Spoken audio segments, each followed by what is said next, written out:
I think I'm live. All right, I'm kind of set up here. All right, got my Christmas music going. Okay, so Tuesday morning, I love to see that some people have been joining me or even taking the class, if it's not live, on their own in my news feed. So going back and accessing that. So I hope everyone had a great Thanksgiving. I definitely did with my family. We were in the North Woods in Wisconsin, and it was magical and festive and wonderful. And I even got to teach a little fascia stretch for my family. I was so happy that they were interested in taking a class. So we did fascia fix, and then we went snowshoeing. So and I have to tell you, our snowshoe went a little bit longer than we had thought, and my body felt really good because I had already been doing some of the fascia stretches. So today, grab a mat, a pillow or blanket for some of the lying down stuff, and then a yoga belt would be also really good to have too, because we'll do a couple fun things with the yoga belt, or even any belt that you have, or something that is long that you can use to add some resistance to it. So let's head over to the mat, grab your things, and we'll get going. So that sounds good. I have my sweatshirt on, but I warmed up a little bit already. And I got my sticky warm socks on because it's chilly. So, okay. I'll wait just a moment and let everyone kind of settle in for a second. Move my sweatshirt out of the way. Okay, so with fascia stretching, I like to just remind people, even if you've tried this a little bit, but going over the basic formula for how to stretch the fascia. So fascia is connective tissue within your body. It acts basically as your shape. It encompasses your muscles. It layers throughout the muscles, around every muscle fiber. So it is literally everywhere, and it holds our organs in place. So it's very important. What happens with fascia, though, and connective tissue, for various reasons, but certain strong body patterns that happen, or even injury where scar tissue becomes present, it affects certain joints. It has pain receptors everywhere, and so that's really what's telling our brain, like, hey, I have pain here. And so we want to keep the health of the fascia at its utmost option, because when you do, everything works better. Your joints work better, your muscles work better, and you move better, and you're free from pain. So I think of fascia stretching in a slightly different way now as I continue to do my research, almost as if you think about the layers of fascia in and around everywhere in the body. They have layers with other tissues, whether it's muscles, whatever it might be, and think of fluid acting as lubrication between all of those layers. So as we age, that fluid gets dispersed, thinned out, less healthy, less volume. When we fascia stretch, think of like if there's fluid and tissues kind of dispersed over here and over here, it helps to kind of work them more into a fluid type of lubrication that makes those tissues move more in symmetry with each other. So that's another layer of it that I think is really important to take note, just as people are starting to learn a little bit more about the fascia and why it's important to stretch it and why I'm stretching it. So without continued discussion, let's get started. Find a comfortable place to sit, whether you're in a chair or on the floor with your legs crossed, or maybe on the floor sitting against a couch or something. When you stretch fascia, you shorten the area that you're targeting, that you're stretching. You add resistance or activation, like as if you want to push. And then you move your body in the opposite direction, and that causes the muscles to shorten so that they're not being stretched, so that what's being stretched is then the fascia. So to start, people will often just take this little belt, they stretch up overhead, and they kind of move around a little bit. We're going to do that. It's going to look similar, but it's going to be activated differently. So I'm going to start with my hands straight out, palms down. I am going to just give it a little closer position there, right about there. I'm going to resist my arms out as if I want to slide them this way, but I'm not going to. You're staying anchored in that position. I'm taking a moment to make sure that my rib cage is over my pelvis and I'm not arching my back. That's going to settle into your shoulder joints better as well. A little bit of a chin tuck. Keep resisting your arms out. My arms are already getting tired, even though it doesn't look like it probably in the video. And as I do that, I'm continuing to resist out the whole time. I bring my arms up. Good. Bring them back down. Take a deep breath in. Exhale, resist your arms out. Feel that activation on the outsides of your shoulders. Maybe underneath your shoulder blades a little bit. Keep resisting out. My arms are shaking. That's what you want. And back down to release. Find that chin tuck. There goes my Christmas music. Resist out. Draw the arms up. Keep the rib cage stabilized. So we're really enforcing our posture and using our core. So there's those extra bonuses I always talk about. Slight chin tuck, resist out. Maybe go a little bit more. Keep resisting out. Peel your arms up. That movement stretching the fascia. Good. Woo, release. I feel like my arms could just float up to the side. Let's do last one. Resist up. Chin tuck. Ribs in. Find all those adjustments. They all matter. Keep resisting. Good. Stretch it up. Good, and let the arms rest. This work is not just passive and relaxed. You're working. Your whole body's getting a workout in every way. So it's just an extra special approach to the body. Okay, so now we're going to target the area around our rib cage and underneath our shoulders. So kind of relax a little bit there. So you're going to actually start lifted now. So we're up above our heads. So our arms are just gently holding the belt in place. Rib cage, it's really easy to arch the ribs here. Take them in. We're going to lower to the side. So I'm going to resist this arm down as if I want to reach towards the floor. So I'm feeling it in that lat area in my rib cage. And I'm going to think about my obliques working. Then use the strength of the right arm to bring you up and over. I'm going to move this hand in a little bit. You can adjust if you need to. Resist this arm down. Pause. Use that pause to feel it. I just twisted away from it, so I'm twisting forward. And I'm going to activate that rib cage that's shortened as I come up.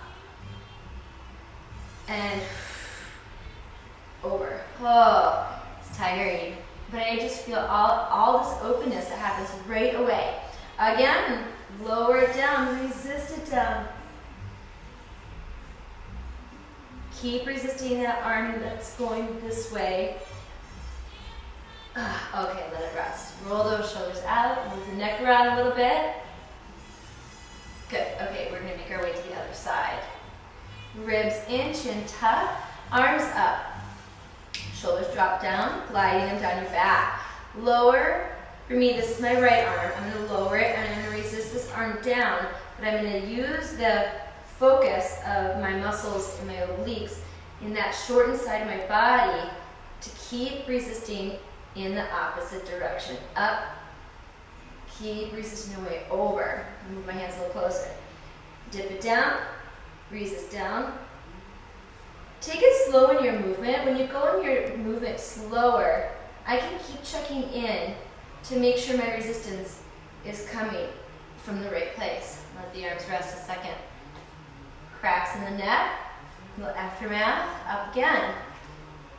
Lower it down, resist down. Activate the rib cage area. Feel those obliques kick in. You're going to clear some of that fascia in that side. Going a little bit further that time, rest. My other arm's a little bit tired having done the resistance stretch on the other side first. That's okay, it's getting a little extra workout. Drill shoulder set, chin tuck, lower it down, resist that arm down, activate rib cage area, obliques, peel yourself up. Keep resisting away though, and over. This is a real trick for the brain because the brain wants to resist and push against a strengthening motion where you have a lengthened muscles and then it goes shorter. This is opposite. You have shortened muscles, you're adding activation, and then lengthen it in the opposite direction. Again, you're getting the fascia, so it feels like you're strengthening, but you're not. You're actually stretching, which it feels totally opposite. It takes a little bit for the brain to get used to the difference there. Okay, let's make our way down to the ground. We're going to make a little loop in the belt. So we're going to stretch our lateral hamstrings, and that's kind of on the outside right here. Lateral hamstrings probably are tight for almost every single person on the face of this earth, just by nature in modern times and the way we've evolved. And that can lead to a lot of issues, such as low back pain and knee pain. So stretching the fascia that kind of runs kind of through all of these lateral hamstrings is really important. This is a very casual stretch to do. You can add more oomph behind it if you want, but the leverage points are kind of wide. And so I do this one just to kind of let myself breathe through it, take my time, feel that the resistance is happening where I want it to be. So I'm going to come down to the ground. This is where I like to use a little bit of a pillow or a blanket or something that you can roll up. So I have the loop around. This is my right leg, but you can do right or left, doesn't matter which one. You're going to straighten this leg down to the ground. You can't quite see me here, move back a little bit. So I am going to open this leg just to the outside of my mat. This foot's going to ground down as my base. And then I'm going to check back in with my pelvis. I just drop down to the side. So I'm going to shift. You always want to work from a neutral pelvis. I'm going to give my glute a little squeeze on the left. My hips are now level. And now I'm going to grab a hold of my belt. Okay, so my resistance is going down. Like I want to keep my heel touching and pushing into the ground, but I'm not going to let it. I'm going to resist in that direction, but as I do, I'm going to bring my arms up and walk my hands up on the belt. I'm resisting away with my leg. I have a little micro bend in my knee, and I'm going to draw my leg towards my opposite shoulder. I'm pretty tight this morning. I haven't done my fascia stretches yet. And bring it back down. Kick the heel down. Here's that slow motion I'm talking about. I really feel it when I take it slower, and I'm really driving my direction of resistance opposite. Good. Open it back up. I'm bringing it almost to the floor, but I'm not really starting there. I'm finding my leverage is better for my back if I have my foot up a little bit. And my arms are kind of lifted above. Kick the heel down. Oh, that's good. This is my problem area. And it sure is hitting the spot. Good. And let's do 2 more on this side. Start it down, kick that heel down, take it slow. Find that pause. Find your resistance in the opposite direction. You're always moving yourself away from where you're resisting. Ooh, last one. All right, lift up to start, kick it down. I'm getting a better resistance here. I'm going to pause. Keep with it. Oh.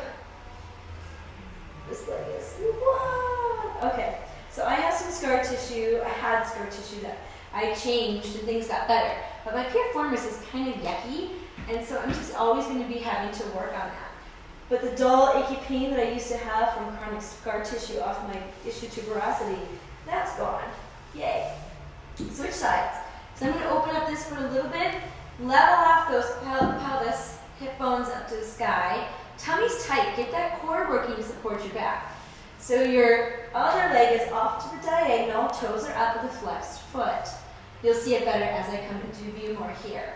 So I'm going to lift up, reset, structure my hips, and I'm going to make sure that my heel is resisting away from me. So you're always kicking the heel in the opposite direction, and you're moving that foot towards the other shoulder. So that's about as far as I go the first one because it's pretty tight. So I'm going to open it back up, keep my tummy tight, support that core, support your back with your core. Keep pressing that leg away. This one feels like a normal leg, where the other one definitely feels bizarre. And lift up here, double check with my pelvis, kicking that heel down and away. Keep resisting that leg in that direction as you bring it up and over. Each side should feel different. They usually do. Keep resisting it away. Now I'm going to pause, really get that resistance in the opposite direction. And I'm going to work a couple small reps. Resist away, pull in, resist away, pull in, and let it release. Good. Hands are getting a workout from the belt. Okay, lay on your back, reach your feet up to the sky.